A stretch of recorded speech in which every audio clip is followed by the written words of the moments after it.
오늘은 기독교에서 매우 중요한 시기인 고난주간에 대해 나눠보고자 합니다. 예수님께서 십자가에 달리시기 전 마지막 일주일을 통해 우리는 예수님의 사랑과 희생 그리고 희망의 메시지를 다시 한번 되새겨볼 수 있습니다. 먼저 고난주간은 주일, 종려주일에서 시작합니다. 예수님은 나귀를 타고 예루살렘에 입성하시며 사람들은 종려나무 가지를 흔들며 환영합니다. 호산나 호산나 우리를 구원하소서 라고 외치면서 말이죠. 예수님께서 나귀를 타고 예루살렘에 입성하신 것은 구약 성경에서 예언된 메시아의 모습을 충족시키는 것이었습니다. 스가랴 9장 9절에 기록된 말씀을 보면 시온에 따라 크게 기뻐할지어다 예루살렘에 따라 즐거이 부를지어다 보라 내 왕이 내게 임하시나니 그는 공의로우시며 구원을 베푸시며 겸손하여서 나귀를 타시나니 나귀의 작은 것 곧 나귀 새끼니라 라고 말합니다. 예수님이 나귀를 타신 것은 구약의 예언을 성취하신 것으로 우리를 구원하실 메시아의 권위를 나타내지만 이것은 당시 다른 왕들이나 군주들이 전쟁을 마친 후에 화려한 수레를 타고 입성하는 것과는 대조되는 모습입니다. 예수님의 이러한 행동은 평화의 왕, 겸손의 왕으로서의 정체성을 나타냅니다. 따라서 예수님은 세상적인 힘과 위엄을 과시하는 대신에 사랑과 평화, 겸손의 왕으로서 이 땅에 오신 분이라는 걸 알 수 있습니다.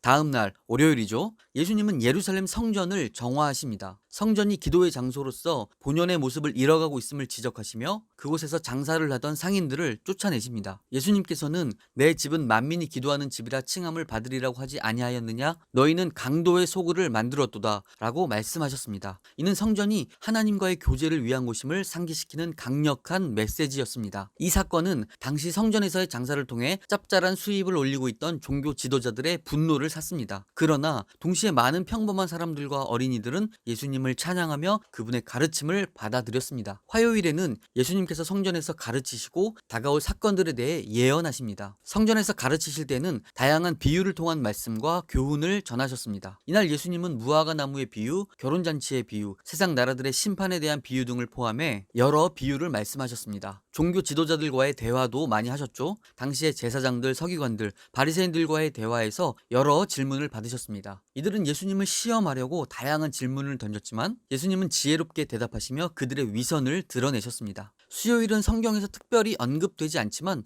전통적으로 이날은 유다가 예수님을 배반하기로 결정한 날로 생각합니다. 목요일 밤이 되었고 예수님은 제자들과 함께 마지막 만찬을 하십니다. 이 자리에서 예수님은 제자들의 발을 씻기시고 성찬식도 하십니다. 예수님의 이러한 모습은 지금도 교회에서 매우 중요하게 생각하고 시행하고 있습니다. 그리고 이어진 겟세마네 동산에서의 기도는 예수님의 내면의 고통과 희생의 준비를 잘 보여줍니다. 금요일에 예수님께서 십자가에 달리시게 되는데요. 이날의 사건들은 성경에 잘 기록이 되어 있습니다. 새벽에는 유다에 의해 배신당하신 예수님께서 여러 차례 신문을 받으십니다. 먼저 대제사장 앞에서 그리고 빌라도와 헤로데게도 신문을 받으셨습니다. 각 신문 과정에서 예수님은 많은 조롱과 학대를 받으시기도 했습니다. 그러나 빌라도는 예수님께 죄가 없다고 선언하지만 궁중의 압력에 굴복하여 예수님을 채찍질하고 십자가에 못 박히도록 명령합니다. 오전 9시에 성경에서는 제3시죠. 예수님은 골고다라는 장소로 끌려가시고 십자가에 못 박히셨습니다. 이때부터 예수님은 약 6시간 동안 십자가에서 고통받으셨습니다. 십자가에는 유대인의 왕이라는 팻말이 걸렸습니다. 정오부터 오후 3시까지 이 시간 동안 전 지역에 어둠이 내려앉았습니다. 예수님은 이때 심한 고통과 고립감을 경험하셨으며 엘리 엘리 라마 사박다니 라고 외치셨는데 이 말은 나의 하나님이여 나의 하나님이여 왜 나를 버리셨나이까 라는 외침이었습니다. 오후 3시경에 예수님은 다 이루었다 라고 말씀하시고 마지막으로 아버지여 내 영혼을 아버지 손에 맡깁니다 라고 기도하신 후 숨을 거두셨습니다. 십자가에서 예수님이 죽으신 후에 로마 군인들이 예수님의 죽음을 확인하기 위해 그의 옆구리를 창으로 찔렀고 이때 물과 피가 흘러나왔습니다. 이 또한 구약의 예언 성취였습니다. 예수님의 몸은 아리마대 사람 요셉에 의해 무덤에 안치되었습니다. 예수님의 죽음은 하나님의 크신 사랑을 우리에게 보여주신 사건으로 고난주간에는 다시 한번 예수님의 희생을 마음에 새기는 시간이 됐으면 좋겠습니다. 지금까지 장신 괴테였습니다.